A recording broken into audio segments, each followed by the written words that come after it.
Good evening, good evening. I am so happy to have you back with us again, going deep underneath. And I'm going to try to not keep it that deep this time, even though we very often end up there, which is okay, because that's why we're here, right? To learn more about what it is we do and why we do what we do. So I would like to welcome very much Kwanjam Cook. Thank you, sir. Kamsahamnida. Thank you, sir. Good evening, everybody. How are you? Let me just try to adjust this a little bit. We always are off a little bit from time to time. I apologize for that.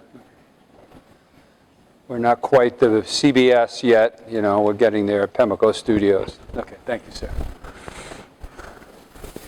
All right. May I pour you some tea, sir? Yes, sir. I'd love a cup. Great. Thank you. Welcome. You should get yourself some tea as well when we do this. Thank you, sir. Welcome, sir. Kamsahamnida. Jumanio. Allow me to do the same to you, please. Yes, sir.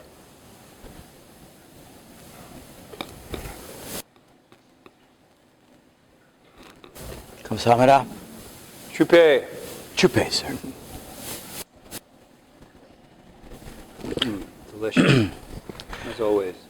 You know, it is so traditional to drink tea, and there is even in Asia the traditional tea ceremony. Mm-hmm. And we talk a lot about us being traditional, and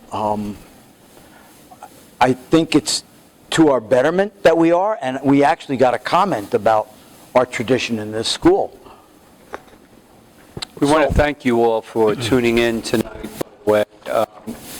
Master Adams works very hard on this class to acquire questions, and people have been writing him and giving him compliments, which I very much appreciate, and supports him. And so if you know anybody in the Taekwondo community, whether it be here or around the world, who's interested in learning a little bit more than the average class will allow, please invite them. There's no charge for this. There's a separate password, a separate login.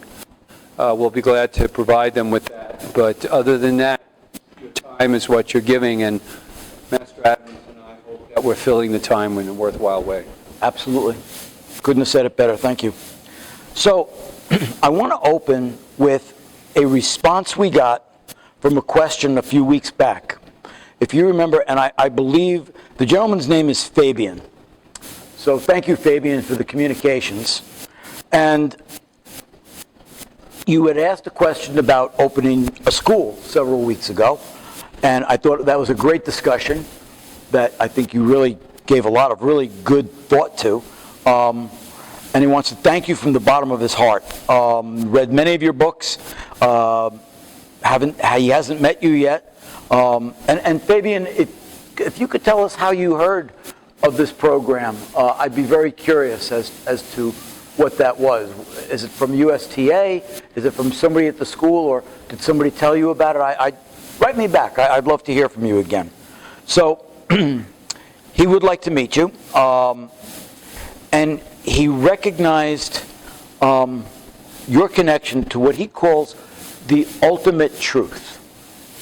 And he had a student of Grandmaster Chun, so there's some connection here somewhere. And he said he studied over 25 years in Europe, the United States, and the Middle East. And one of his statements is that today the notion of true Taekwondo gets lost amidst the Kukiwan, World Taekwondo, International Taekwondo Federation amalgams. And before I go through everything here, what do you think he's saying about true Taekwondo getting lost in the stylization maybe, or the organizations, these large bodies, WT, ITF? Do you have some thoughts on that? Well, you know, it's interesting. If you listen to the news and you listen to the radio, NPR and whatnot, during an interview show, what typically happens is someone asks an interview question like Master Adams just did, and the next thing out of the person who's answering the question's mouth is, "Oh, good question. You know, that's a good question." Well, when is it not a good question, right? But all questions typically are good. Right. So rather than duplicate that all the time, yeah, it is a good question, but it's also a very deep question in the fact that anytime you have a tribe, right, that's, as Fabian put it, an amalgam or a gathering of people that tend to be like-minded and agreeing on certain aspects. So we have Kukiwan, we have Taekwondo Wan, we have, which is similar, of course. We have World Taekwondo, we have the ITF, we have the AAU. We have many different groups or different tribes in Taekwondo. And, you know, when you really look back on it, that's kind of traditional in a way because that's the way the Kwans were, the original 5 Kwans. So there were groupings together of people. But whenever that happens, all we need to do is look around today in the world and we see what infects when tribes get together like that. And it's politics, right? Yes. So politics, who, what, and the definition of politics, as you know, is who gets what, when, how, when and how. Yeah. You know, who gets what, when, and how. And so there can be friction sometimes and a lack of coordination and a lack of cooperation. Now look, quite honestly, the USTA falls into that category too. You know, we have our own outlook on things, and it could be differing from other people, and they may find fault with that as well. But in an ideal world, I guess, the ultimate truth, as Fabian puts it, would be where Master Vitali, Grandmaster Vitali, we talk about him a lot, always tries to point out that in Taekwondo our differences are far less than our similarities, right? So if there was a unification of the mind or the heart of Taekwondo, devoid of strict orthodoxy or strict politics, I should say, you know, the dogma of religion or something like that, then it would be a different art, I believe. But I think he's talking about something a little bit different because original Taekwondo was based on character development. Anytime you see the do after an art, it means way, or the way of developing a strong character, for instance, through the martial arts, right? Judo, Tang Sudo, Aikido, Taekwondo, right?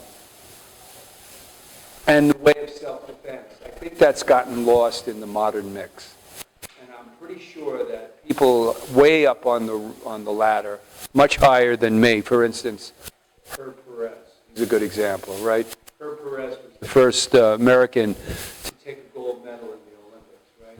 And he is very critical online about the way Taekwondo is going these days, as well as many other masters and colleagues who I know. You know?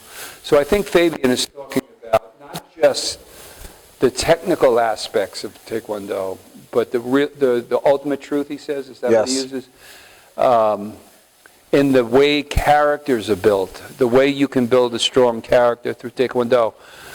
I think all of us can use fortification of character. All of us can, you know. I know I certainly could have in the past, and Taekwondo has helped me to build a much stronger character. Honestly, I don't know if I could have gotten through this crisis that we're in right now. Certainly not as a businessman, right, as a school owner, but possibly not even as a human being if I hadn't jumped into the deep end of Taekwondo, right, and embraced the tenets, particularly indomitable spirit and perseverance. You know, when we get up on these classes, on these live stream classes, and I get in front of my students and I try to tell them or try to ask them to see it our way, you know, the Taekwondo way. I'm saying it from my heart. I really mean it. I'm not trying to simply be a motivator, you know, like Zig Ziglar or something. Oh, hey, everybody, 1, 2, 3, 4. You know, that's not it at all. It has to come from the root. So I think, and correct me if I'm wrong, Fabian, but I think that's what he's referring to as the ultimate truth. Well, it's interesting you said that because he said right after that sentence, don't even get me started about the new Taekwondo dance blasphemies. But truth is, the label does not matter. What matters is if the master is following the true Taekwondo values. And the next sentence he says, does what he or she say match the Confucian ideas on which Taekwondo is based. Yeah, And- see, he's really reaching back there is what he's doing. Yeah. You know, those of you who have been to Korea with us or have visited or have gone online and seen photographs of the Kukiwon, you know, the roof is what they call blue kiwa tiles, right? Kiwa.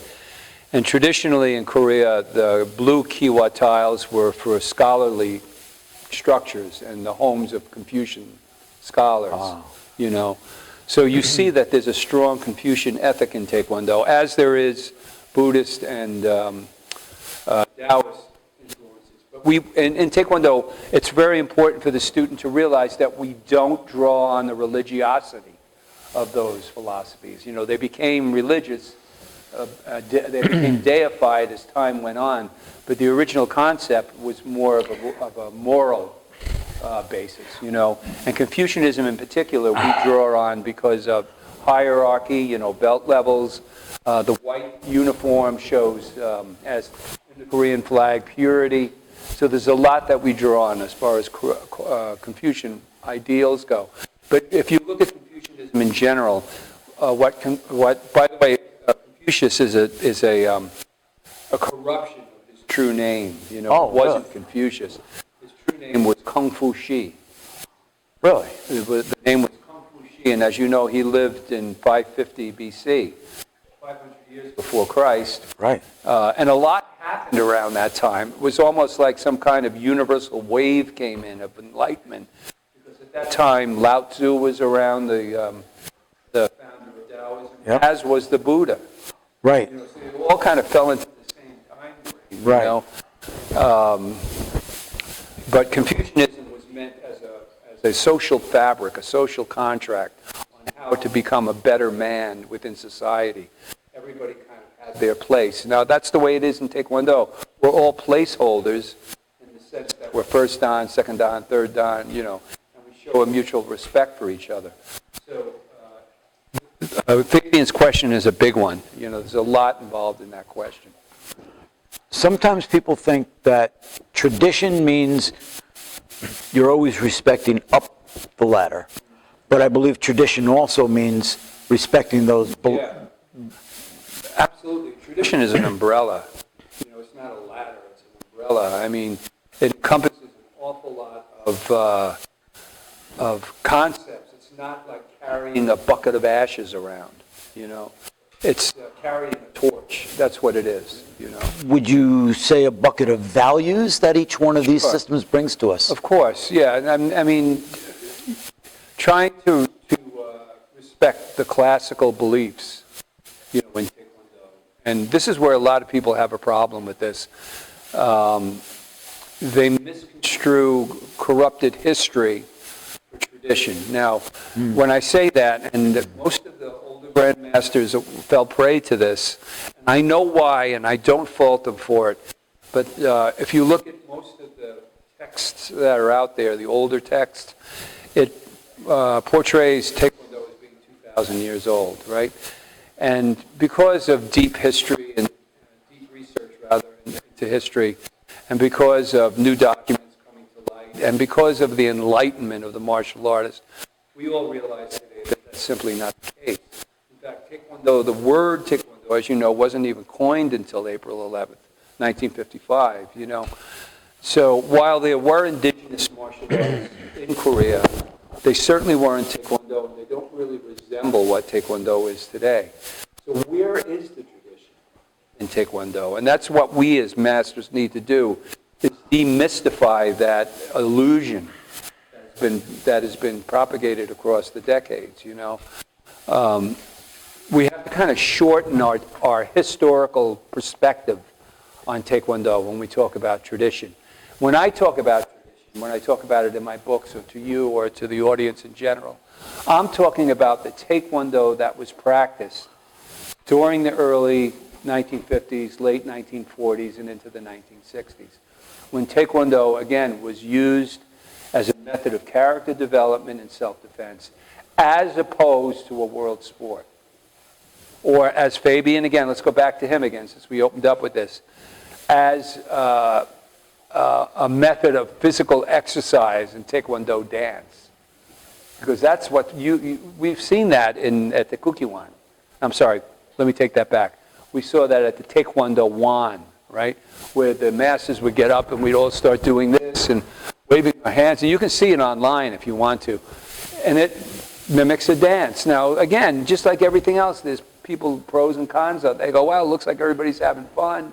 It's a great way of exercise. But look, I'll tell you quite frankly, when I come to a Taekwondo class, I don't come there to dance. If I came to dance, it would be to a dance class. You know, I'm here to study self-defense, and through self-defense and the ethics of Taekwondo, character development. You know, The virtues. virtues of Taekwondo. Yeah. So, we certainly have a host of traditional forms that we, Absolutely. especially in this school, keep alive. We revere them. To me, they have a little bit more. I have a little bit more endearment in my heart to them than I do to, let's say, a traditional Udanja form. Not a non-traditional I understand what you mean. Udanja form. Jinte, a perfect example. I mean, I think that form it's got beauty, it's got style, it's got grace, it's got all the components. Do you find that that the traditional forms carry more weight with them than the Udanja forms, or am I just like? No, you are obviously, once again, you're absolutely right. And the reason why I think, there's a lot of reasons why, but I think most startling is the fact that they encompass an awful lot of variety, you know, of different techniques. They're not as stifled or stiff as some of the modern forms are. You know, I think that if you look at Chinte in particular, now it's important that we differentiate between Chinte and Shinto, right? Shinto is a karate form. It's still taught in modern karate. Grandmaster Chun obviously, oddly enough, taught Shinto. Huh. He never taught it that I know of here in America. Not that I know of, okay? I could be wrong, but not that I know of. I was shocked when our USTA school in Finland printed a book with Shinto in it, and it showed Kim Jiling, the teacher, Yes. with Grandmaster Chun, learning this form, and he taught it to him. And I thought that was extraordinary, you know, and he knew it, and he had enough to do a book on it, you know. But I asked him if he knew Chinte, and he said no. Huh. So, and this leads us to a whole nother avenue of thought on why Grandmaster Chun would do that. Not so much teach it, but teach Shinto. But when it comes to Chinte, that was truly one of the traditional forms that were done in the Mudokwan and became, from what Grandmaster Chun told me, one of the signature forms of the Mudokwan. And they would do that in demonstration, they would do it at promotion tests. So I started looking around the web for it because I wanted to find out, because I didn't see anybody else doing this form, right? And so I started looking around the web years ago. And it turned out my fault was that I was not spelling it right and that there was another label to it that I didn't know anything about. And that turned out to be the word Jinso. Jin space SOO, just like Shipsu. Right. Or Jinsu, or Jinso, right? Then I come to find out that this form was very similar to Chinte. And it was also Jintai, Jinti, and as we refer to it, we refer to it as Chinte, right? Chintae. And it turns out that the philosophy of the meaning behind it is extraordinary hand. Extraordinary hand. Extraordinary hand. And when you think of the form and the interesting throwing techniques Yes. and whatnot, It there is. are extraordinarily hand techniques in it, but very, very similar. So what that tells me is thank you, Grandmaster Chun, right? Thank you for keeping this tradition of this alive, but showing us the Korean way to do it. You know, branding it Korean. And that's the same thing with Balsek or Pasai or Balsek. Yes. It's the same thing. It certainly is the same thing with the Chelsea series, too. Okay, so what happens? Whether it's a Chinese origin form, an Okinawan origin form, somehow it comes to Korea and it becomes Koreanized. Yeah, please don't use that word. Okay. I can't stand that. Koreanized. It sounds like slang, but you know what? It's probably the best descriptor for what we're talking about. So I try to avoid using that word in how my about writing. formulated into a Taekwondo model? Better.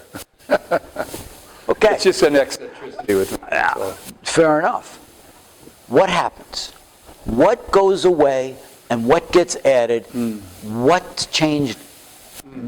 What is this? Yeah. That's a good question. It goes way beyond the physicality of the form. What's happening is there's a mindset that's injected into the physical part of the form, and you need to carry that further and say, what makes Taekwondo and not karate?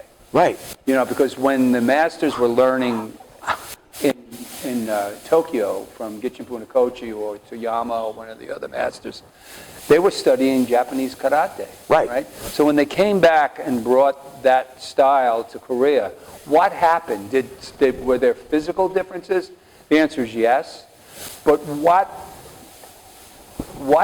evanescent quality was added to it that made it Taekwondo? And what that is the Korean character. And this is what I try so hard to describe to my students. And they clearly have a difficult time with it unless you've been there or unless you take a series of books that have nothing to do with Taekwondo and just study some Korean history.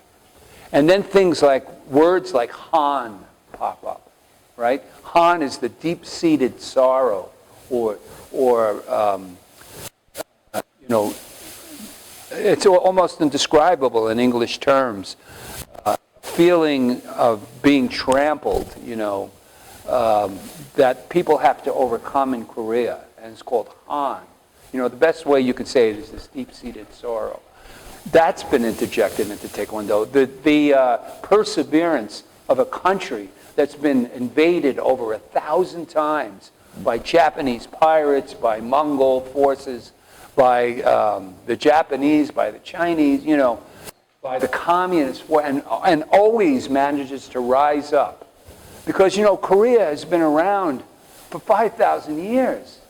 I mean, supposedly, according to mythology, it was established in 2333 by Tengun, and carried forward. And then, yes, there were divisions. There was Kogoryo, Pakchi, the Shilla Kingdom, and one other smaller kingdom at Gaya at the same time. But they were united, under the Hwarang in around 668 AD. But the point is, from that time forward until 1910, that was one nation. It wasn't a North and South Korea. Today, people think of it in those terms. But there was only one nation. And that nation was truly trampled on. It had golden eras, too. The creation of the Hangul alphabet in 1443 by King Sejong. The creation of a medical encyclopedia. Things like this. Rain gauges, all sorts of technology came about. Korean Celadon, Koryo Celadon, the beautiful Koryo Celadon came to be. So many golden contributions, but also a lot of adversity. So that mindset was injected into Taekwondo. And when I first was exposed to Taekwondo, I felt that I was learning the real down and hard martial art of perseverance, So it goes beyond the nationalism of karate to something much deeper, a much deeper philosophy as far as I'm concerned. So it wasn't just a physicality.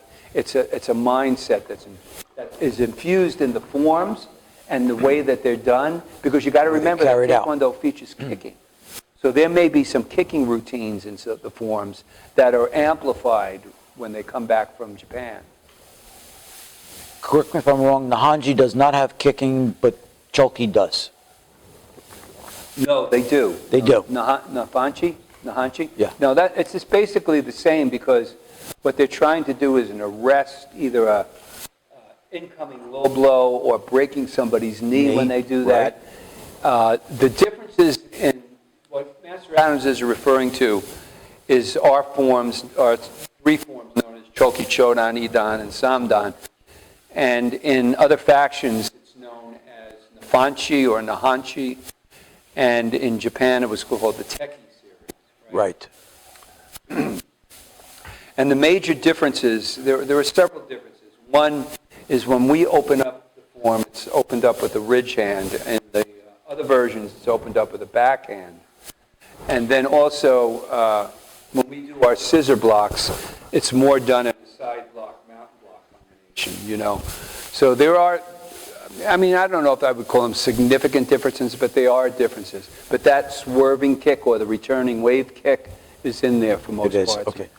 Would you disagree if I said that the adaptation of forms from other parts of Asia, China, Japan, Okinawa, wherever, is a more brutal form? And the reason I say that is I think that Taekwondo is a brutal art. That's exactly what I was trying to drive at before. I agree 100%. It's meant to disarm or subjugate someone with one blow. Right. I remember we went to a Tai Chi festival or something like that. Oh, yes, that was a good memory. In Jersey, Yeah. was it? Pennsylvania. Pennsylvania? Yeah. And the people were like, oh my God, that's brutal. Yeah. What Master Adams is referring to is a really good memory. We were very much involved in a paradise here in Warwick called the Tai Chi Farm. It was 116 acres of beautiful rolling hills and forests that was dedicated to the art of Tai Chi Chuan, and it was upheld by, or the headmaster was Master Jo Sung Hwa. And I went to him when we first started the school because I needed a place to test and have seminars, because my school was in my basement, if you remember, and I didn't have enough room. So I went to him and his disciples, and I asked them permission. I was very naive if I could do it, and they spoke to me for about 3 hours, you know, to find out what my intentions were. And they got back to me, and they said, yes, you're very welcome to come and work here and take advantage of what we do. And we didn't study Tai Chi Chuan there. We did Taekwondo, but we used their facilities, and they were beautiful. I mean, Tai Chi gardens and meditation gardens out in the woods. I still have pictures of them. Well, lo and behold, Grandmaster Jo Sung Hwa is killed in a car accident in 1997. Yeah. And the facility disappeared, and we very much feel bad about it. But the point was his disciples carried on the festival that they would have every year. And Loretta Wallering, who was a good friend of ours, who was one of his senior disciples, had or hosted a seminar at East Stroudsburg University in Pennsylvania. And she invited me twice to participate. And we were the only art style school there. Right. And I had asked Master Adams to come with me to assist, and also several other students. Yes. And Master Adams went there with me, and we got a room in the dorms. We went out to dinner one night, and we taught 2 classes. We taught one on Korean self-defense and one on forms. And Master Adams was referring to the response from those students who were there, and they were brutal. Yeah, they were impressed with what we can do, you know. Yeah. So yes, that was a long way around, but yes, Taekwondo was absolutely one of the more brutal arts out there. And I might say that one of the reasons for that is because it's so comprehensive in its traditional style, right? I mean, it has it has throws, it has arm locks, it has reaping techniques, it has kicks and self-defense on the ground. You know, jiu-jitsu is not the only art that has defenses on the ground. Yes, we're not grapplers, we're not that. You know, you have to ask yourself, do you want to wind up grappling on the ground? You know? No. And most people's defense of that will be, well, most fights will wind up on the ground. Well, maybe they do to you, but they're not going to do it to me, you know, if I can help it. Right. You That's know, right. our one strike, swift kill technique. You don't want to kill somebody if you don't have to, but you want to at least stop the fight. Il Pilsar? Correct. I often think that, I believe you told me that Grandmaster Chun once said, if the fight goes aerobic, you've done something wrong? Is that the quote? Yes, that's absolutely true. You know, when we're talking about sparring, we're talking about getting points, playing games, right? Right. Yeah, sure, it's aerobically good, because you're really moving around. And, you know, people say, can an Olympiad fighter actually defend himself in self-defense? Look, if one of these guys came around with a spinning hook kick to your head or a quick round kick, you're down. Yeah. So the answer is, of course they can. It's just that they're devoid of a lot of techniques that we would use in self-defense that would be a lot cleaner and quicker, right? I'm losing my train of thought here. What was say your question again? Well, that because of Taekwondo being so brutal, and our forms reflect that. Yes. That it's got a unique blend of, what was it called? Oh, I remember what you said. As a fight goes aerobic, right? Yes. Sorry, everybody, I'm getting old. Yeah, you know, if you follow traditional Taekwondo, the fight shouldn't go aerobic. Right. You know, you should be able to finish this fight. And, you know, when we talk about fighting and we talk about self-defense and everything, it truly is brutal. And you can see from the last few weeks what brutality can do. Oh, yeah. You know, no matter what your politics are, you can see what the end result is, you know. And no one that I know of in true Taekwondo ever wants to hurt anybody. We never want to have to use our technique in anger. Right. Do we use it in self-defense?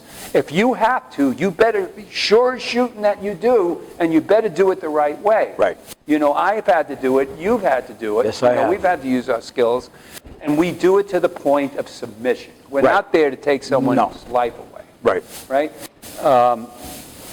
You have to gauge the situation. That's it. But in order to dance around like in sport, throwing 5, 10, 20 techniques to look, that shouldn't happen. Right. You know, it should be 1, 2, and you're finished. And that's backed up and fueled by two things. It's backed up by ki, right? The internal energy to throw that punch with explosive force. And it's also backed up with supreme confidence of indomitable will. And that's the part of Taekwondo that makes it Korean, I think. Right? The indomitable will to rise yourself up out of the ashes of war or to end a fight if you have to. There is a certain intensity in the art. And I remember when we were at the Kukiwan, and we were so fortunate to be able to watch the Kukiwan's demo team. Remember it like it was yesterday. It was unbelievable. Yeah. I have to find that video, because I did video it. I have to find that video. That was spectacular. I have several still pictures of doing the flying side kick. Yes. Yeah. And then key-opping before they would make the break. Do that before the break. Right. I was very impressed. And the breaks they did were like, wow. Yeah. Intense. It's very intense. So let me just close the loop here on, we started with Fabian, and he says, more often than not, most masters, even some high dans, today do not, and he's talking about, follow the true values. And fortunately, some masters like Grandmaster Cook are.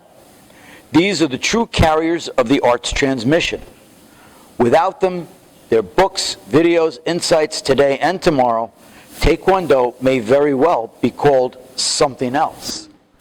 And that's part of what you always say about keeping the tradition alive and keeping things with a certain perspective of the way we look at things. I think that's very... There's an interesting movie on, it's been out for several years, it's called The Late Quartet, and it's about an elderly home for musicians. And they have mainly opera singers, pianists, and, you know, orchestra people in there. And there's one man who was known for singing beautiful aria. He was a tenor, right? And thrust of the show is these four famous people get together and they do this performance, and it rakes in all this money for them.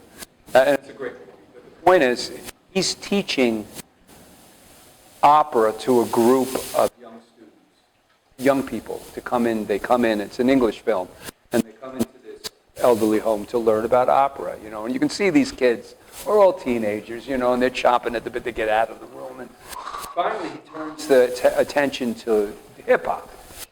And he starts talking about hip-hop music. And he points out one of the kids, and he said, "Can you tell me what the definition of hip-hop is?" Right? So he starts giving a demonstration.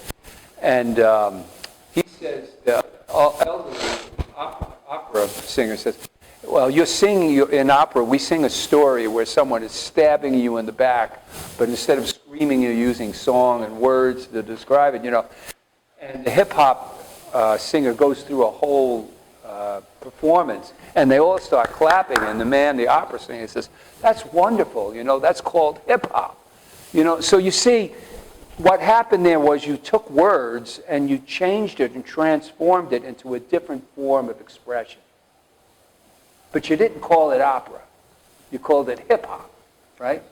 So why take something as sacred as Taekwondo, which is self-defense and character and rich? And that's the definition of the boundaries of it. Can it grow and evolve? The USTA says it can. But within the confines of tradition, right? Right. So if you're going to create something like this Taekwondo dance that you see these days, don't call it Taekwondo, call it something else, like exactly what he said. Right. You know what Fabian said, call it something else. Something else. We're not trying to censor evolution of the martial arts. We just want to retain what we have and make it better and transmit it and propagate it, Right. As an entity. And just because we practice it traditionally doesn't mean it doesn't continue to grow. Yes, and that can be a conundrum in a way, because how much do you want it to change? How much change can you define as corruption? So I think that's kind of a razor's edge on what we have to look out for. Okay. Now, one way, since you bring it up, one way that you can look at that, and boy, I don't want to get involved in politics here now, because if I do, we're going to get barraged by comments. But, I'll just say, there's a debate today on the Second Amendment, firearms, Right. the right to carry arms. And people say that when the Constitution was written, AK-47s didn't exist, assault rifles didn't exist. So why should you try to compare what's going on today in modernity, right? You can say the same thing with the tradition of Taekwondo. Interesting way to look at it. Weapons developed that weren't around back when some of our self-defense techniques were developed, right? So should we ignore those weapons and not create a self-defense against them? Or should we figure some kind of self-defense? Look, let's face it. If someone has an AK-47 and they're shooting it at you, there's no defense that's going to stop you, short of running as fast as you can. And that's actually the best defense, right? That's right. So there's a reality to it, Do we evolve into a self-defense against flashbangs? I don't know how I would do that. They're products that are meant to startle and deafen. So how do you defend against that? Is that the defense? So you can only carry evolution so far to make it realistic. And that's an open-ended question. It's a good question. We could spend an entire session on something. Sure could. By the way, Master Adams and I talk freely about this the way we would if we were having dinner, Right. over a table. This is the way we would talk. We love the art of Taekwondo, Yes. and we love discussing it. He's creating this entity of this show in a very serious way, and I hope you tell your friends about it, and I hope you participate regularly. But the reason I bring it up is because Master Adams got a wonderful compliment from one of our viewers. He said, "You've got a great voice, and you should look into getting into voiceovers." Voiceovers is when you speak over a commercial, right? Right. And I'm listening to Master Adams tonight, and I'm going, A++. You should do that. Yes, absolutely. You know, the discussions we have are heartfelt. That's what I'm driving at. Yes, correct. I'll make it my third career. Yeah. So before we forget and run out of time tonight, I want to bring us back to something right here in our dojang, in our school, that you put together with some of our students, Julian. And if you have not yet gotten a copy of this, you really need to, because this is an excellent way to learn more about what it is that you're doing. It's almost like, you know, you come to class, we teach you the basics in Taekwondo, we teach you the forms, we teach you, you know, a lot of skills and techniques, like you learn to drive a car. But we don't teach you what's under the hood of the car, because that's what we're trying to get to. And you know, what's in the carburetor?